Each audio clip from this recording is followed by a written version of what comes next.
On this week's episode of Chaos Dragon, we had a predictable outcome pretty much, where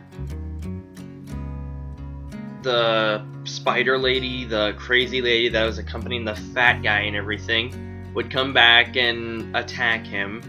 But there was also the predicting that that he'd end up killing more friends and everything, because in the very end it says it'll have an X through Mashiro, and then you'll assume it's going to go through more. Would you kill one to save many? That's the underlying theme in this. And this series was based off a board game that the writer just sat down and said, I'm going to make this into an anime. Yeah, let's do that. So it was following a predictive path and everything of, in order to use the Red Dragon's flames or his power whatsoever, he has to sacrifice someone who's close to him, a friend, someone who's bonded to him by soul and everything.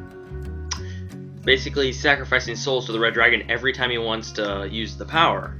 And knowing this, it's gonna have an endless cycle of feels and death, feels and death, feels and death, feels and death, feels and death, feels and death. It's gonna be kind of predictive and everything, but does that make it bad? Well, not necessarily. It's all about presentation and the overall ending. I'm going to give this a couple more episodes. If I actually get fully into this, then I'll keep reviewing it. If not, then I'll drop it. But this episode wasn't that bad and everything. We have the guy from Danacia, the Black Knight and everything, the Black Dragon Knight. He offered for Ibuki, the new child of contract and everything, to join the expedition to go find the Red Dragon.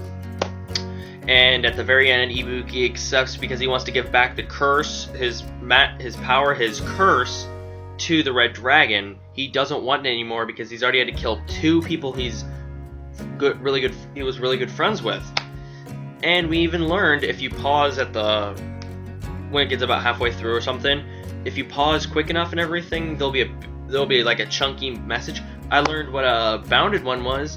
It's a child who a ritual was placed on it, so it was bound to a beast or a monster, so it can be used as a living weapon. The bounded ones are like the cat girl thing. But yeah, it was the cat girl. She's a bound one. And if you see, there's a green tube that goes from her back to the beast she's always with back. They basically share a life and everything. And that happens when they're in their infancy. So overall, this episode wasn't that bad.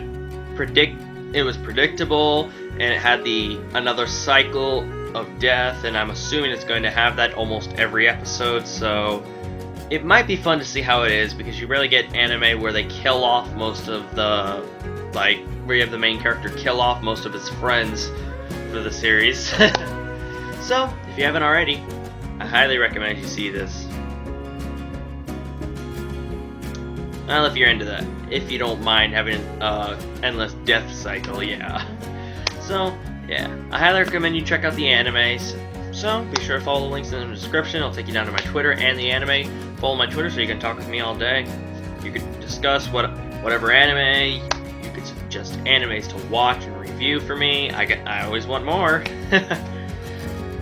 Oh yeah, and leave a like, comment, subscribe for more reviews, reactions, vlogs, whatnots, talks. The usual. This is Outerworks Nation here, my lovely community.